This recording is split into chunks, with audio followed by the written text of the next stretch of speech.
Señor Jesús, gracias Señor. Muy buenas noches para todos. En esta noche vengo a compartir lo que es el Evangelio de Jesucristo. Vengo a traer las buenas nuevas de salvación. ¿Por qué necesitamos un Salvador? Pues porque todos conocemos que hay un Dios y ese Dios está llamándonos a cada uno de nosotros para que nos volvamos a Él, ¿sí? Cuando Jesucristo estaba aquí en la tierra, Él decía que Él era mayor inclusive de las cosas religiosas que nosotros podemos ver.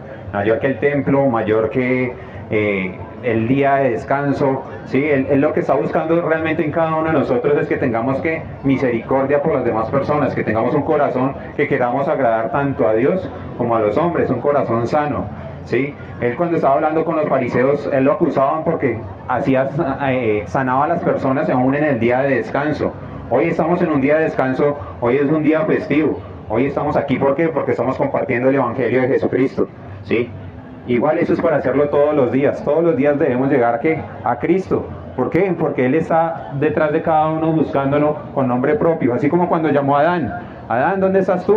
Hoy nos está llamando a cada uno en cualquier lugar donde nosotros estemos. ¿Para qué? Para darnos todas las riquezas que es Dios mismo dentro de nosotros por medio de Jesucristo, ¿sí? Cuando le preguntaron que si era lícito sanar el día de descanso, así cuando nosotros tenemos alguna dificultad, digamos, si se nos pierde una oveja, pues vamos y la rescatamos. Estamos rescatando hoy a las ovejas perdidas ¿de qué? Del pueblo de Dios. Dios tiene a todas las personas para llamarlos un día a su propio juicio, a su propio a llegar todos completamente hacia allá, ¿sí?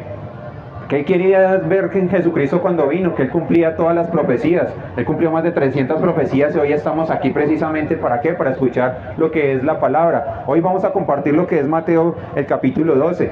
Ahí nos muestra que estamos en una guerra espiritual, esa guerra espiritual por las almas perdidas. ¿Por qué? Porque así está establecido. Hay un enemigo que está detrás de nosotros y quitándonos, poniéndonos el velo para que no veamos, para que seamos sordos, para que no veamos al Cristo. Él quiere venir y luchar por nuestras almas, pero Jesucristo es mucho más fuerte que el lado espiritual oscuro, ¿sí? Porque Él venció la muerte, Él venció a Satanás en la misma cruz, lo venció como hombre, ¿sí? Vemos que hoy el mundo entero y todas las cosas van detrás de la familia, porque ahí es donde realmente, inicialmente, Dios bendijo al hombre por medio de la familia. Vemos que en las Escrituras se habla del Espíritu Santo. El Espíritu Santo está entre nosotros, está dándonos a conocer lo que es la verdad. ¿Cuál es la verdad? Jesucristo la dijo: yo soy la verdad, yo soy el camino, yo soy la vida, ¿sí? Y por todas las cosas que nosotros pensemos y por todas las palabras que nosotros digamos, tendremos que dar algún día cuentas ante ese Dios Santo, ¿sí? Por eso hoy estamos hablando de Jesucristo, porque en Jesucristo hay salvación. Él es el que nos está llevando directamente al Padre, porque no hay otro mediador entre Dios y los hombres, ¿sí? Porque cuando nosotros pecamos nos llenamos de espíritus malignos, y aunque queramos dejar el pecado es muy difícil, pero cuando ya el espíritu sale de nosotros y seguimos pecando, pues vamos a terminar en una condición peor, porque vamos a llegar al pecado más grande todavía, más absoluto, hasta la blasfemia, hasta con el Espíritu Santo. Vemos todo lo que está escrito en su palabra y sin embargo las religiones niegan lo obvio. Hasta en la Biblia muestra que Jesucristo tenía familia, que tenía madre, que tenía hermanos. Eso lo podemos ver en Mateo capítulo 12. Vamos a leerlo, dice: discusión acerca del día de descanso. Por ese tiempo Jesús caminaba en el día de descanso por unos terrenos sembrados. Sus discípulos tenían hambre. Entonces comenzaron a arrancar unas espigas de grano y comérselas. Algunos fariseos lo vieron y protestaron: mira, tus discípulos violan la ley al cosechar granos en el día de descanso. Jesús les dijo: ¿no han leído las Escrituras lo que hizo David cuando él y sus compañeros tuvieron hambre? Entró en la casa de Dios y él y sus compañeros violaron la ley al comer los panes sagrados, que solo los sacerdotes se les permitía comer. ¿Y no han leído en la ley de Moisés que los sacerdotes de turno en el templo pueden trabajar en el día de descanso? Les digo, aquí hay uno que es superior al templo. Ustedes no habrían condenado a mis discípulos, quienes son inocentes, si conocieran el significado de las Escrituras que dice: quiero que tengan compasión y no que ofrezcan sus sacrificios, pues el Hijo del Hombre es Señor inclusive del día de descanso.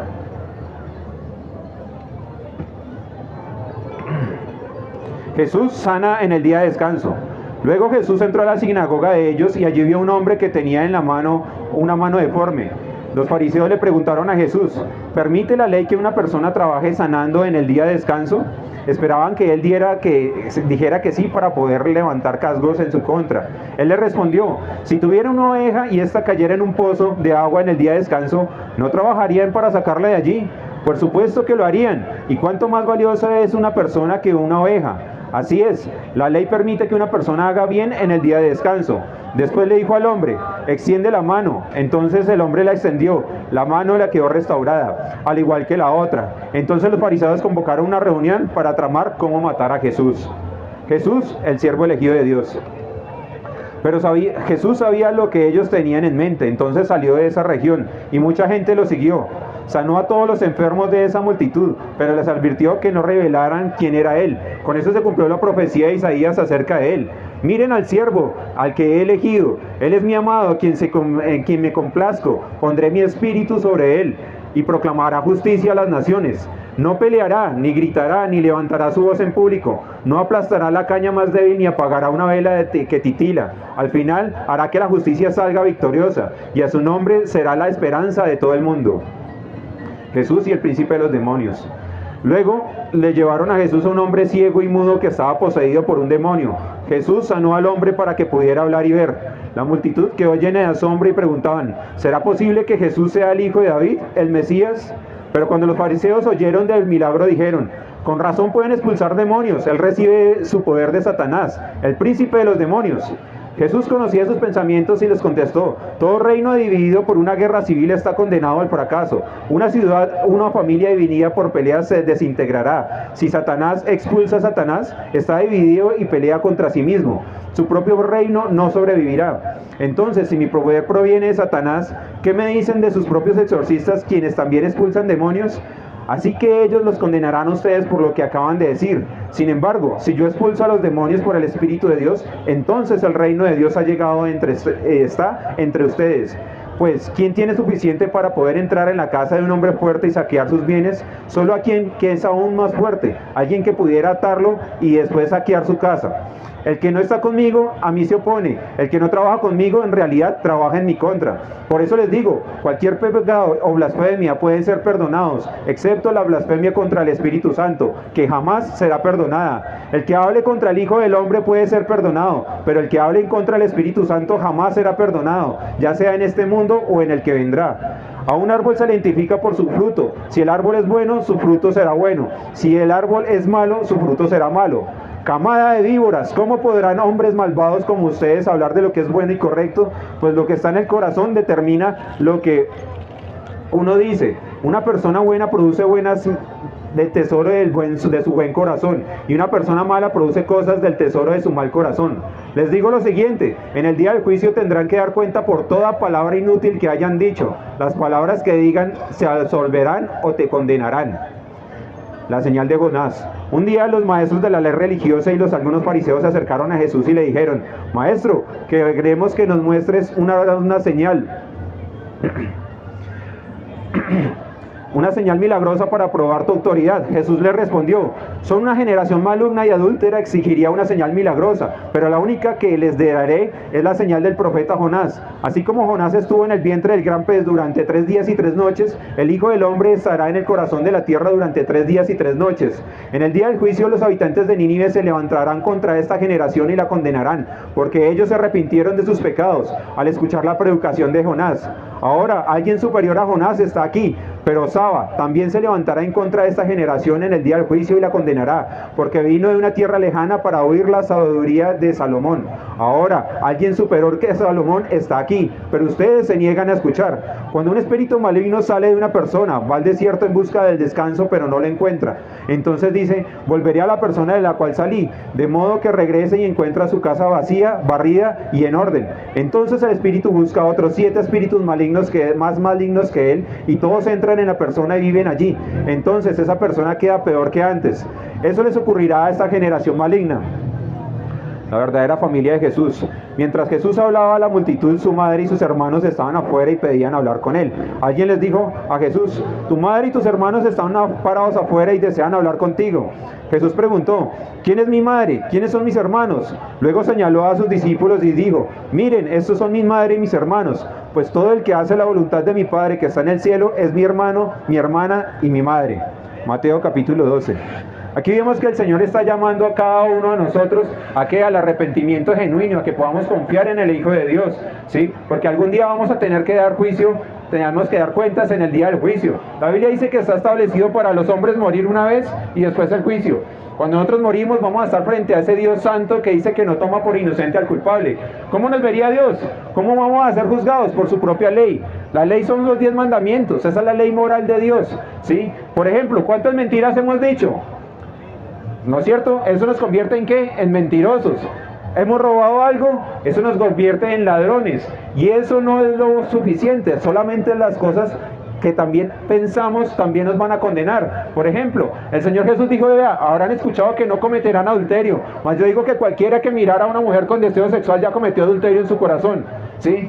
Hemos hecho eso, hemos tenido relaciones antes del matrimonio. Miremos cómo estamos. Si empezamos a enumerar la cantidad de pecados y nos tenemos que parar frente a ese Dios santo, pues ninguno se salvaría. Porque si pecamos 5 veces en un día a la semana, hemos pecado 35 veces. Al mes 140 veces. Y al año más de 1600 veces. Imagínese presentarse frente a ese Dios, creador de todas las cosas que nosotros vemos, con toda esa acta de delitos y pecados. Pues ninguno se salvaría, ¿sí? Por lo tanto, nuestra condenación sería el infierno, y eso es lo que realmente nos merecemos. Pero Dios es amor, y como es amor, lo expresó a través de su Hijo. Por eso dice que de tal manera amó Dios al mundo, que envió a su Hijo unigénito, para que todo aquel que en él crea, no se pierda, mas tenga vida eterna. ¿Qué quiere decir? Que Dios mismo hace 2000 años se encarnó en la persona de Jesucristo para que nosotros no fuéramos al infierno. ¿Qué hizo? Milagro sorprendente confirmando de que Él era el Hijo del Dios vivo, era el Hijo del Dios viviente, ¿sí? ¿Qué pasó? La misma iglesia, la misma religión de ese entonces no soportaron las verdades del Maestro, no soportaron los milagros que Él hacía y buscaron la manera de asesinarlo. De hecho lo hicieron, le hicieron un juicio de eso sobre las 3 o 4 de la mañana, 5, no sé, pero cosa con ningún lugar en el mundo habrán juzgado a esas horas. Pero a las 9 de la mañana ya lo tenían colgado en el madero. Cuando él estaba colgado en el madero, ¿qué sucedió? Dijo varias palabras y entre ellas rescato: perdónalos porque no saben lo que hacen. Cuando dice que perdónalos porque no saben lo que hacen, se muestra el amor de Dios para cada uno de nosotros. Pero también dijo consumado es. ¿Qué quiere decir consumado es? Que la deuda ha sido pagada. Dios pagó por nosotros en la cruz para que nosotros tuviéramos libertad. Pero hoy nos está llamando a cada uno de nosotros con nombre propio y nos dice: puedo pagar por ti, puedo pagar por ti, puedo pagar por ti. Si nosotros aceptamos el pago de lo que hizo Jesucristo en la cruz, Dios toma todo el acta de delitos y pecados que hemos hecho durante toda nuestra vida, dice que los tira en el fondo del mar y no se acordará más de nosotros, de ellos, ¿sí? El Señor está pidiendo que realmente nos arrepintamos de nuestro corazón y podamos confiar en el Salvador, como confiar en un paracaídas, así debemos confiar en Jesús. No solamente es creer en el paracaídas, es ponerse el paracaídas y confiar en el paracaídas. Eso es Jesús para nosotros, ese es nuestro lugar seguro, esa es nuestra vida eterna para que salgamos del infierno. Así como salió de su costado agua, salió sangre, también salió agua. Ese es el agua de vida, ese es el agua de vida que Dios quiere darnos. Si eso lo hizo gratuitamente por nosotros, no tenemos que hacer nada sino aceptar el pago y arrepentirnos de nuestro pecado. Ahora se imagina lo que Dios tiene para los que le aman, para los que escuchan, para los que obedecen sus mandamientos. Es algo que cosa que ojo no vio, ni oído oyó, es lo que tiene Dios guardado para los que le aman. Eso es la invitación de hoy, es eso, que nos podamos a poner en paz con Dios. ¿Cómo lo hacemos? Aceptando el pago. Juan el Bautista se levantaba en plaza pública diciendo: arrepentidos porque el reino de los cielos se ha acercado. Cuando encarcelaron a Juan, también se levantó Jesucristo con las mismas palabras: arrepentidos porque el reino de los cielos se ha acercado. Hoy, 2000 años después, aquí en Marinilla, el mensaje es el mismo: arrepentidos porque el reino de los cielos se ha acercado. ¿Qué debemos hacer? Aceptar el pago y arrepentirnos de nuestro pecado. Esa es la invitación hoy, para que podamos conocer al Dios vivo, al del Dios de las Escrituras. No dejemos que nadie nos engañe, no dejemos que Satanás nos engañe con música, televisión, con religión, con cualquier cosa. Para eso está la palabra, para que vayamos a ella, para que encontremos al Señor de la palabra. Porque el Señor de la palabra es inclusive el Señor del templo, el Señor del sábado, y es nuestro Señor. El apóstol Juan, cuando escribió el libro de Revelaciones, vio al Señor con un cintillo en sus lomos que decía: Rey de reyes, Señor de señores. Entonces Dios lo ha hecho Señor sobre toda creación. Hoy la invitación es para que usted y cada uno de nosotros podamos aceptar a ese Dios como nuestro Señor, a Jesús como nuestro Señor y Salvador. Gracia y misericordia para cada uno de ustedes. Que Dios los bendiga. Lean su Biblia, pónganse en paz con Dios y arrepiéntanse de sus pecados. Bendiciones.